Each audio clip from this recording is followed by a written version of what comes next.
বিসমিল্লাহির রহমানির রহিম। আসসালামু আলাইকুম। দেখুন বন্ধুরা, আজকে আমি ফুলকপি দিয়ে মাংস দিয়ে রান্না করব। আমি সব কেটে ধুয়ে নিয়েছি। এখন আমি গ্যাসে কড়া বসিয়ে দেবো একটা। ফুলকপি শুধু নুন দিয়ে ভেজে নেবো আর আলুও। কড়াই তেল দিয়ে দিয়েছি। এখন আমি ফুলকপিগুলো দিয়ে দেবো, দিয়ে হালকা ভাজা করবো বন্ধুরা, বেশি ভাজার দরকার নেই। হালকা ভেজে তুলে রাখবো।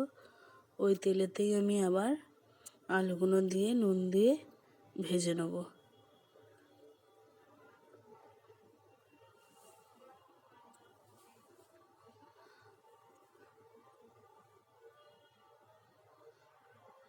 আলু ভাজা হয়ে গেছে। এখন আমি কুকার বসিয়ে দেবো। কুকারের মধ্যে পরিমাণ মতো তেল দেবো, দিয়ে সামান্য পেঁয়াজ দেব, দিয়ে পেঁয়াজটা হালকা লাল হয়ে গেলে মাংস ঢেলে দেবো।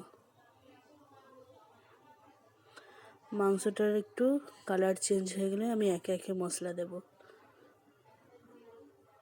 এরম করে রান্না করলে কি হয়, পেঁয়াজের উপর মাংস দিলে কি হয়, মাংসর গন্ধটা থাকে না, চলে যায়। একে একে সব মশলা দিয়ে দিলাম 1 চামচ করে।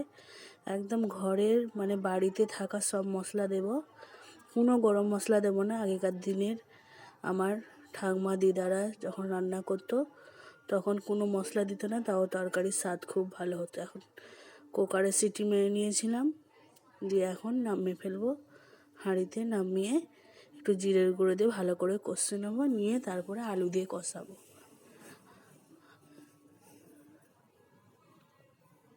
এখন আলুগুলো দিয়ে ভালো করে কষাবো। কষে নিয়ে তারপরে ঝোলের জন্য পানি দিয়ে দেবো প্রেসার কুকারটা ধুয়ে। এখন আমি চাপা দিয়ে দেবো।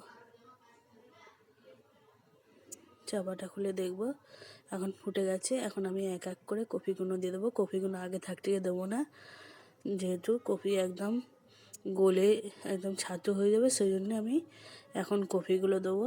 দিয়ে ভালো নাড়বো না, দিয়ে আবার চাপা দিয়ে দেবো। যখন একটু নিচের দিকটা কপির সিদ্ধ হয়ে যাবে ডাঁটিগুলো, তখন আমি আবার নেড়ে চেড়ে দেবো।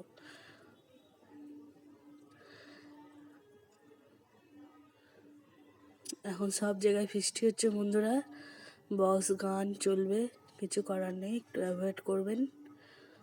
এখন খুলে নেড়ে দেবো, একটু ভালো করে নেড়ে চেড়ে দেবো হালকা হালকা করে, দিয়ে আবার ভালো করে চাপা দিয়ে দেবো। কপি থেকেও অনেক পানি বের হবে। আমি এক হাতে ভিডিও করি, এক হাতে রান্না করি বন্ধুরা, সেজন্য একটু নড়ে যায়। আমার ভিডিও করে দেবার মতো কোনো লোক নাই, কিছু মনে করবো না। এখন টমেটোগুলো দিয়ে দিলাম, দিয়ে আবারও চাপা দিয়ে দিলাম, দিয়ে আবার এখন খুলবো। খুলে ধনেপাতা দিয়ে নামিয়ে নেবো।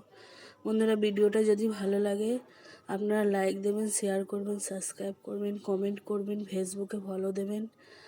আর এই রান্নাটা ট্রাই করে দেখবেন।